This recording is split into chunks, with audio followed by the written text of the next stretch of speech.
Welcome back guys. In this video we will discuss question number 7 of exercise 1.2. In each of the following cases state whether the function is 1 onto or bijective. 1 को injective भी बोलते हैं, onto को surjective भी बोलते हैं और जो फंक्शन 1 भी होता है और onto होता है उसको बोलते हैं बाइजेक्टिव फंक्शन। हमें यहाँ पे दो क्वेश्चंस गिवन है, question 1 and question 2। One by one हम इनको सॉल्व करेंगे। मैं यहाँ पे इस क्वेश्चन में दो मेथड्स डिस्कस करूंगा, एक तो जो सीबीएसई में जिस तरीके से प्रूव करना है और एक मैं फास्ट मेथड डिस्कस करूंगा जिसको आप ऑब्जेक्टिव एग्जाम्स में यूज कर सकते हैं जैसे आईआईटी जेई या जेई मेन। तो पहले हम पार्ट 1 से सॉल्व करना स्टार्ट करते हैं। पार्ट 2 को मैं हाइड कर लेता हूं और हम चेक करते हैं सबसे पहले whether it is a 1 function और एन इंजेक्टिव फंक्शन। फंक्शन हमें गिवन है 3 - 4x, इसकी डोमेन गिवन है r that is the real numbers और इसकी को डोमेन गिवन है r that is also the real numbers, that is the values which y can take. Now the definition of the 1 function depends upon the domain of the function, that is the real numbers। हम क्या करते हैं, real numbers में two distinct values consider करते हैं, x की x1 x2, और उसके लिए क्या होना चाहिए, 1 फंक्शन है तो fx1 is not equal to fx2। Basically y की वैल्यूज डिस्टिंक्ट होनी चाहिए। इसको हम एक तरीके से और करते हैं बाय यूजिंग कॉन्ट्राडिक्शन। हम अज्यूम कर लेते हैं fx1 इक्वल टू fx2 और उससे अगर एक ही रिलेशन आता है x1 इक्वल टू x2, इसका मतलब फंक्शन क्या है, 1 फंक्शन है। ध्यान रखिए एक ही रिलेशन आना चाहिए in the domain of the function. तो ये कॉन्सेप्ट हम यूज करके इस क्वेश्चन को सॉल्व करेंगे फर्स्ट पार्ट में, that is in the CBSE, that is we will use the contradiction method. तो fx1 यहाँ पे क्या है, 3 - 4x1, fx2 है 3 - 4x2। 3 और 3 कैंसिल आउट हो जाएगा, 4 और 4 भी कैंसिल आउट, माइनस साइन भी कैंसिल आउट। यहाँ से रिलेशन आएगा x1 इक्वल टू x2। तो यहाँ पे हमारे डोमेन में एक ही रिलेशन आ रहा है x1 इक्वल टू x2। तो इसका मतलब हमने क्वेश्चन में फंक्शन को प्रूव कर लिया या आइडेंटिफाई कर लिया that it is a 1 function.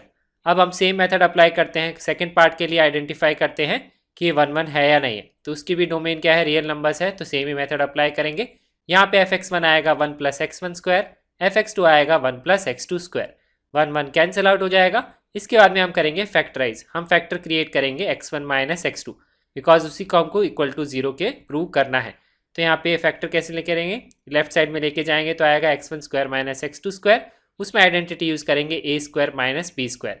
तो उसको लिख सकते हैं x1 - x2 multiplied by x1 + x2। तो यहाँ से दो कंडीशंस आ सकती हैं, या तो एक फैक्टर ये 0 हो x1 + x2 या फिर x1 - x2 0 हो। इसका मतलब क्या है, x1 इक्वल टू x2। तो जब भी हम fx1 इक्वल टू fx2 करते हैं तो एक ही रिजल्ट आना चाहिए in the domain of the function, that is x1 equal to x2, तभी हम फंक्शन को बोलते हैं 1। यहाँ पे एक और रिजल्ट आ रहा है तो ये 1 फंक्शन नहीं है, लेकिन हम डायरेक्टली नहीं बोल सकते, हमेशा हमें डोमेन ऑफ द फंक्शन में चेक करना चाहिए। यहाँ पे जो x1 है वो भी क्या है, रियल नंबर है, x2 भी क्या है, रियल नंबर।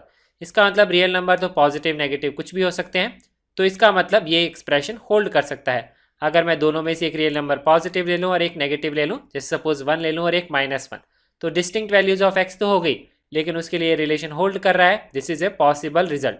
तो इसका मतलब fx1 इक्वल टू fx2 से सिंगल रिजल्ट नहीं आ रहा है। इसका मतलब क्या है, ये जो फंक्शन है ये 1 फंक्शन नहीं है। तो हमने यहाँ पे आइडेंटिफाई कर लिया कि जो फर्स्ट पार्ट में जो फंक्शन था that was not 1 function, second part में जो फंक्शन है दैट इज ए 1 फंक्शन।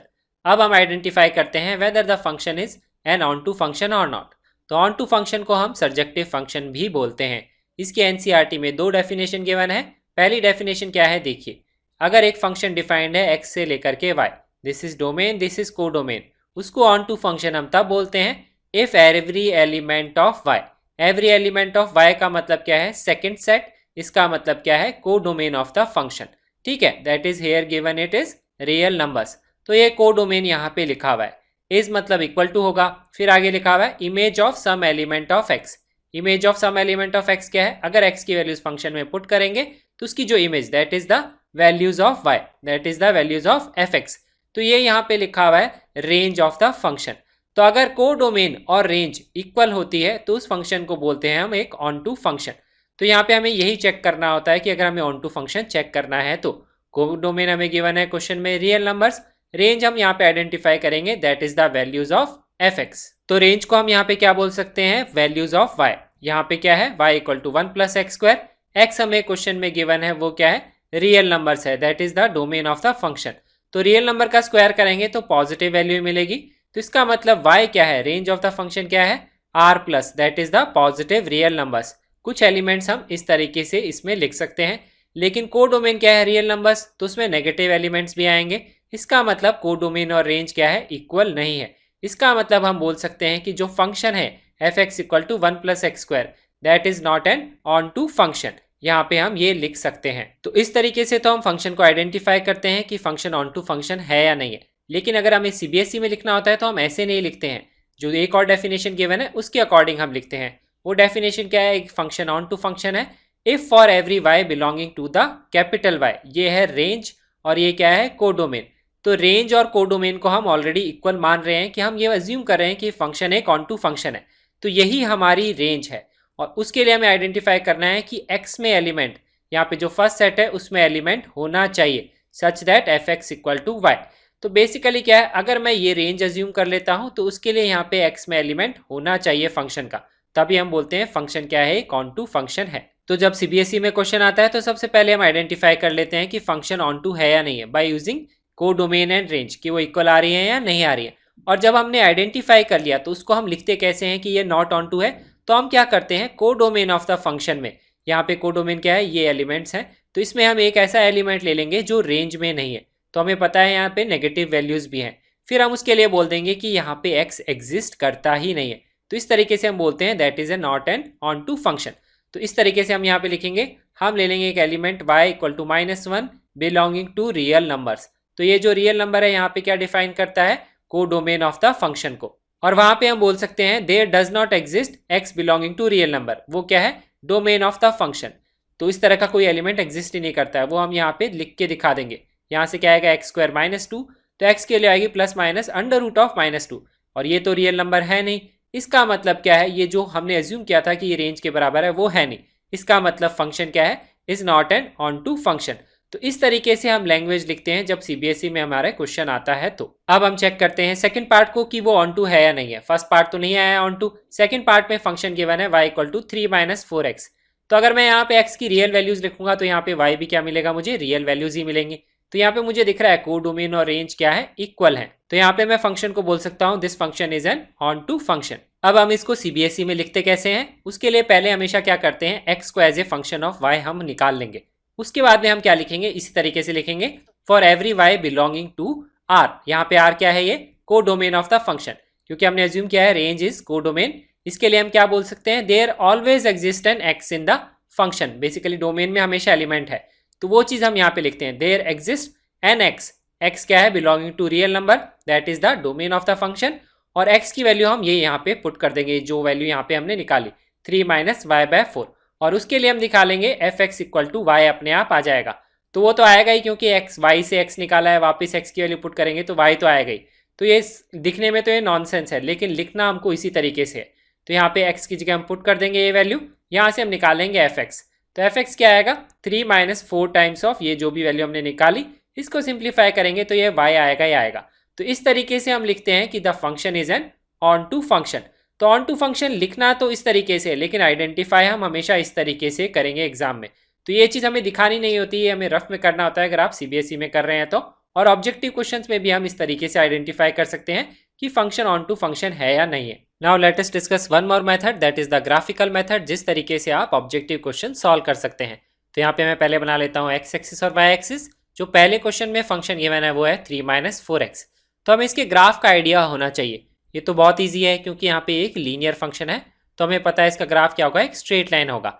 और यहाँ पे इसका स्लोप क्या है? y equal to mx plus c। Slope है नेगेटिव, x का कोफिशिएंट नेगेटिव है। तो यहाँ पे हम बोल सकते हैं कि जो ग्राफ होगा इस तरीके से होगा। यहाँ पे क्या करेगा? ये लेफ्ट से राइट में जाएंगे तो हम नीचे की तरफ आएंगे, that is the slope is negative. अगर नहीं भी पता है तो भी कोई प्रॉब्लम नहीं है, बस ये पता होना चाहिए इसका ग्राफ एक स्ट्रेट लाइन है। तो यहाँ पे अब हम पहले आइडेंटिफाई करेंगे 1 1 फंक्शन। तो 1 1 फंक्शन जो है वो डिपेंड करता है on the domain of the function, that is the values of x। वहां पे होना चाहिए fx1 is not equal to fx2। तो जो आइडेंटिफाई करने का मेथड है वो है draw a line parallel to the x axis, it should cut the graph at only 1 point. तो इस तरीके से हम आइडेंटिफाई करते हैं 1 1। ऐसा क्यों है अभी समझ में आ जाएगा।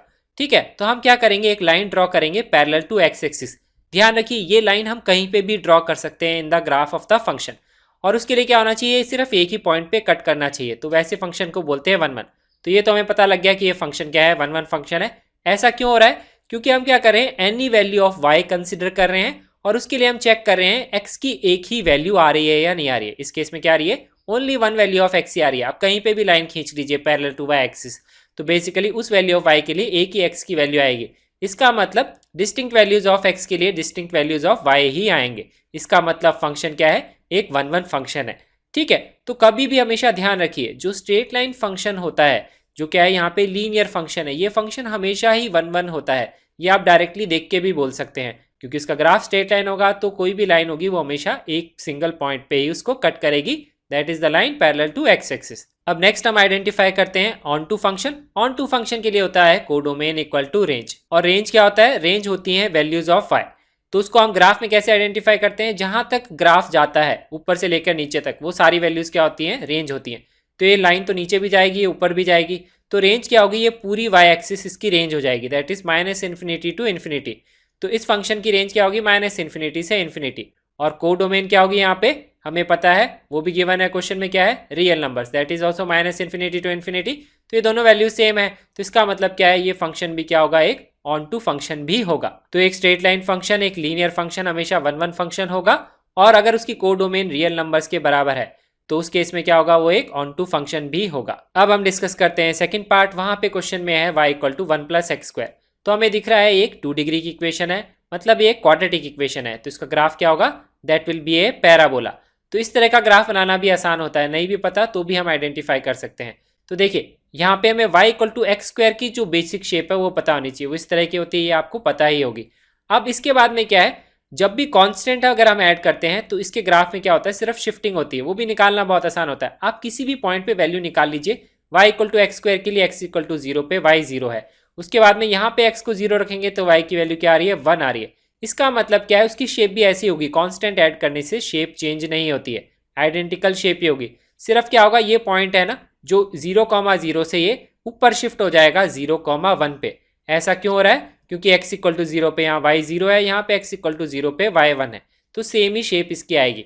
तो ये हो गया इसका ग्राफ। अगर नहीं भी पता है तो ऐसे ग्राफ से भी काम चल जाता है। अब हम पहले आइडेंटिफाई करते हैं 1 1 फंक्शन। तो उसके लिए हम क्या करेंगे, एक लाइन ड्रॉ करेंगे parallel to the x axis और चेक करेंगे वो कितने पॉइंट पे कट कर रही है। तो यहाँ पे एक वैल्यू ऑफ y के लिए क्या आ रही है, 2 डिस्टिंक्ट वैल्यूज ऑफ x आ रही है। तो हम इस फंक्शन को बोल सकते हैं this function is not a 1 1 function. तो बेसिकली क्या है, कोई भी पैराबोला होगा वो इस तरह से रोटेट तो करेगा ही।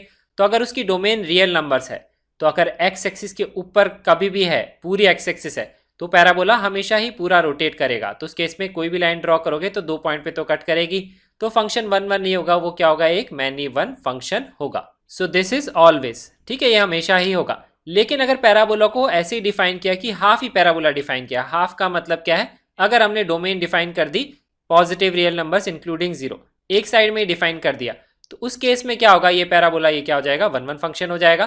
तो हमें ध्यान रखना पड़ता है कि कहाँ पे उसकी डोमेन क्या है, सब कुछ उसकी डोमेन पे डिपेंड करता है। रियल नंबर्स है तो कोई प्रॉब्लम नहीं है, नहीं है तो प्रॉब्लम है। तो बेसिकली अगर एक क्वाड्रेटिक इक्वेशन गिवन है तो हमें ये आइडेंटिफाई करना है कि पैराबोला डिफाइंड कहाँ पे, उसकी डोमेन क्या है।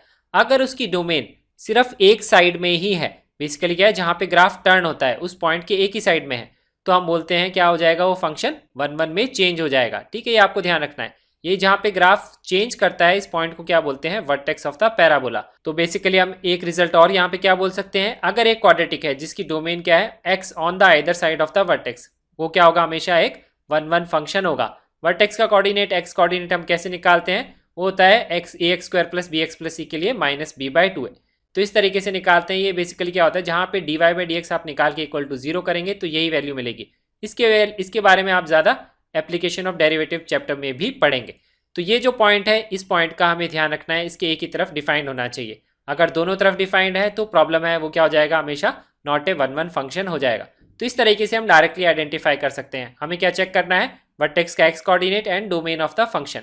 अगर वो वर्टेक्स का x coordinate domain of the function के बीच में कहीं आ रहा है तो ग्राफ टर्न करेगा, और टर्न करेगा तो वो 1 1 फंक्शन नहीं होगा। बस इतना ही हमें ध्यान रखना है। अब हम चेक करते हैं ऑन टू फंक्शन। कोडोमेन हमें क्वेश्चन में गिवन है r। अब हम निकालेंगे रेंज। रेंज क्या होती है, जहां से पैराबोला या फिर जो भी कर्व होता है जहां तक जाता है।